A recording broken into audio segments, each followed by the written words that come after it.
It's like you don't actually want to meet them, you know? You want to speak to them, you don't want to meet them because it probably gets to a level that's so personal you might not like them anymore.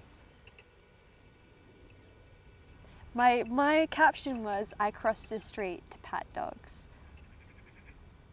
I think that's the best way to describe me, honestly. You have internet all the time. When I was young, I had only internet on my computer, which logs to internet 5 minutes with this loud sound. And also you have to pay for it a lot of money, so I wasn't able to stay there for really long. Like you had your life and then you had the internet.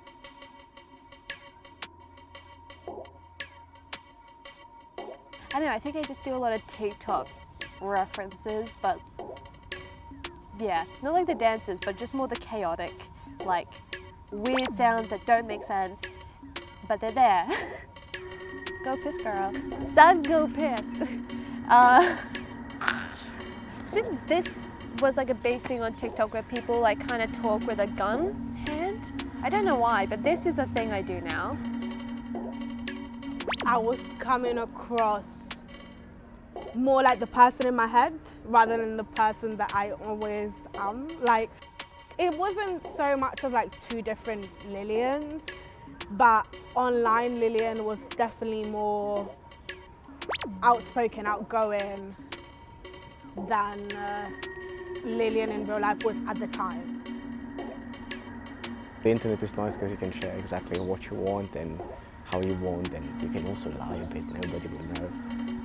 I'm diagnosed with autism and I have a level of naivety, and in terms of like everything has rules and order and you must follow rules and all that.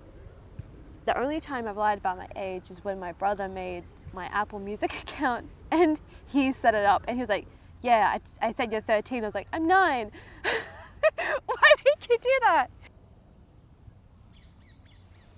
We go from, I don't know, possibly Counter-Strike. CSGO.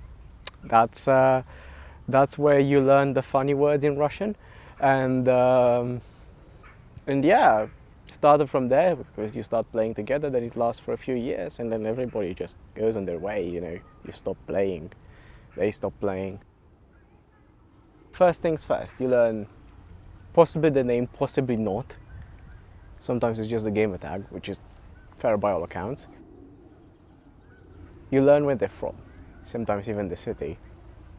Then you proceed to make jokes based on that, because that's what friends do. You usually can't place a face to the name because why would you need to see the face? Everybody wants to maintain like a degree of anonymity. Well, someone could knock on your door with a machete. I have friends that I've made on the internet, but I know them in real life as well. Like, we met on the internet, but now we are in real life. The internet can be a very nice place to be in. You can find a lot of people to connect with, but it could be extremely isolating because if all your friends are on the internet, then like you might be pretty alone in real life. It's like fun. It's like people that are like in a similar state to you. So it's just conversations based on that. Because it makes you feel like you're around someone when you're like you are, but you're not. So it gives like a pseudo sense of company. You know, in the grand scheme of things, just like nothings, because you can't remember what you talked about. You just remember what you did.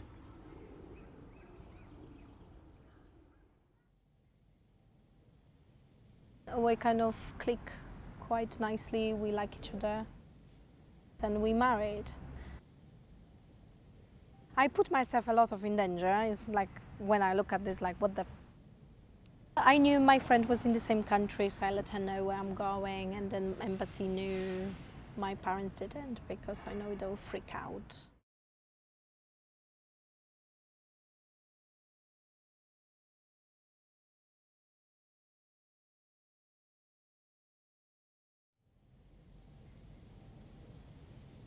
I'm sure both of us, we had this expectation.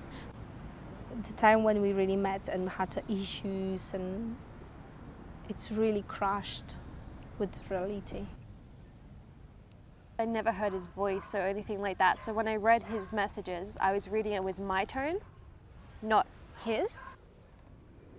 You don't know their energy. And I remember like, oh gosh, what did I do? And I'm sure he felt the same. I feel like it's very human to fill in the gaps with what you know, and what you know best is yourself. So I feel like in that sense it's very easy to project and say, oh, they're like this, they're like that, but you never really know. I'm glad we survived. Because we created something amazing. But it was very hard. I think it was double hard for us. I found myself lucky because I found real stuff online. I had to leave for this date without a UK SIM. So I had Australian SIM in my phone, and when I left, that meant I could not call anyone or anything. If that went really bad, I was done. I was done. I had my flatmates calling me, messaging me, because I was gone for 10 hours, because it went really well. However, it was 12 a.m. and they were like, where the fuck are you? We had just gone on this long walk. We just walked for 10 hours because we were just talking to each other. It's a very cute date. I just walked. Nothing crazy, nothing. I was always overly cautious to make sure when I was talking to them first, I went through their whole profile. I talked to them, and if I was talking to them, I was like making sure they were a real person. So my first was always like interrogations. Who are you? Where are you from? What are your intentions? I don't waste time but like talking to people that don't exist or stuff like that. Like catfish and stuff, like those kind of stories just like scare me. Like I'm obsessed with the show, but for it to happen in real life, I don't know, it's a bit, you know. The feel of that somebody doesn't know who you are is powerful in a way, because you can lead the conversation without that person knowing. When you in power, it's whatever the other person told you. It doesn't touch you really, because it's not you really. I've seen stories and I've heard of stories of people that weren't careful on the internet and loads of stuff happened to them. Like, I don't know, just be careful. Because it is a whole other world, but it's just not tangible. And like, how are you meant to know something's real if it's not tangible?